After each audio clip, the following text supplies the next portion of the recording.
Good evening and welcome to News 24. This is Sanjana Chaudhary with the top news of the day.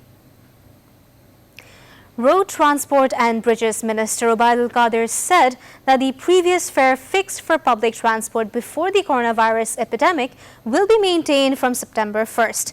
He added that public transport has to be run in compliance with the health rules.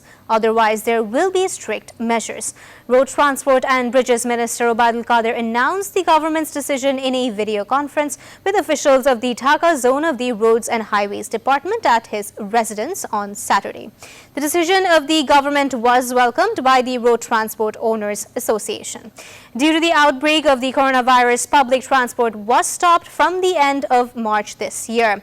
Later, from May 31st, buses were allowed to run in different districts in compliance with the health rules. About 60% fare hike was allowed on the condition that half the seats on the buses would remain vacant.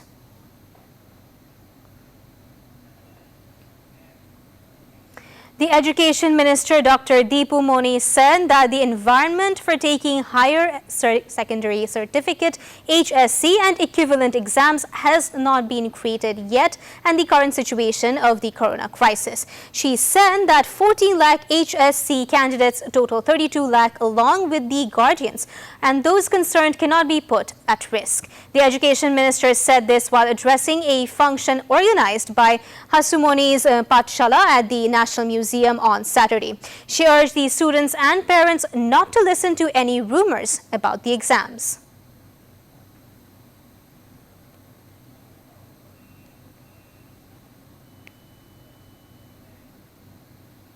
BNP Chairperson Begum Khalida Zia's relatives have requested for the extension of her sentence suspension.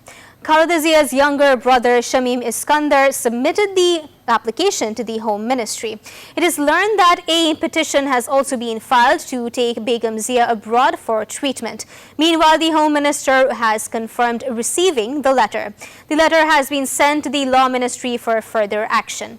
Confirming the matter, the Law Minister said that the government would decide on Khalida Zia's release after the legal proceedings. However, Anti-Corruption Commission ACC lawyers say that the government has no jurisdiction to make a decision without a court order.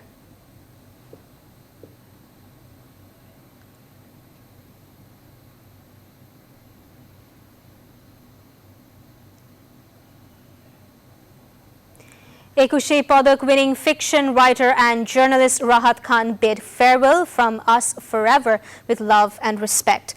People from all walks of life paid homage to his body after the Janazah prayers at National Press Club premises at 11 a.m. on Saturday.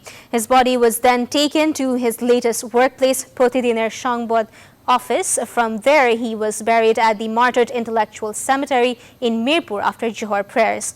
Well-wishers of the legendary Rahat Khan's long career say his departure is an irreparable loss to the state.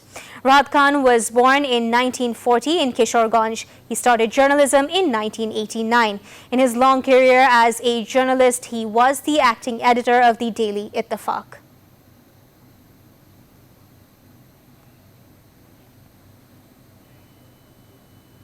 State Minister for Information and Communication Technology Junaid Ahmed Palak thinks that Bangabandhu Sheikh Mujibur Rahman's working life and ideals are the driving force for the current youth. He made the remarks while addressing the morning day organized by the Information and Communication Technology Department at ICT Tower in Agargaon. The State Minister said the ICT department is making a 3D movie titled Mujib Amar Pita about Bangabandhu's life. The State Minister also said that the 3D movie would be screened on the birth cemetery of the father of the nation. Speakers on the occasion demanded the trial of the fugitive murderers of the father of the nation. 32 people have died in COVID-19 in the country. The total loss of life so far is 4,206 people.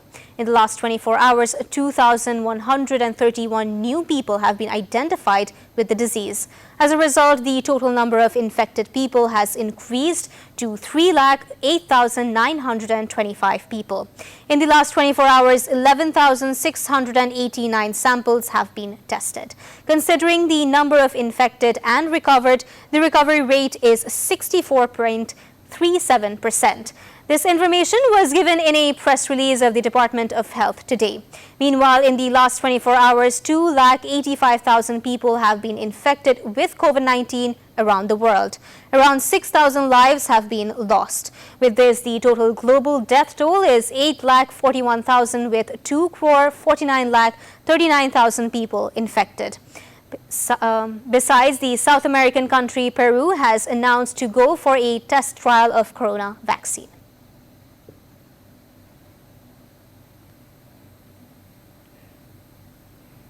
Anti-apartheid protests erupt again in the United States. This time, thousands of Americans are joining the call to stop the persecution of the people of the black race. In addition to sharp criticism of the Trump administration, there are strong calls for an end to racism and police brutality. The handcuffs of a man of the black race, Jacob Blake, have been removed. He was shot by the police of the white race and taken to hospital. Police members who were Jacob's security at the hospital have been evacuated, and previous arrest warrants against him have been revoked. Protesters in several states, including Alabama, Michigan, and Arizona, have clashed with the police. The shooting of Jacob was sharply criticized by the UN human rights spokesman.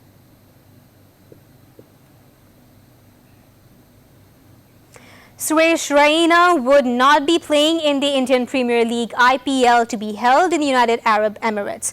The Chennai Super Kings star all-rounder has returned to India from Dubai for personal reasons.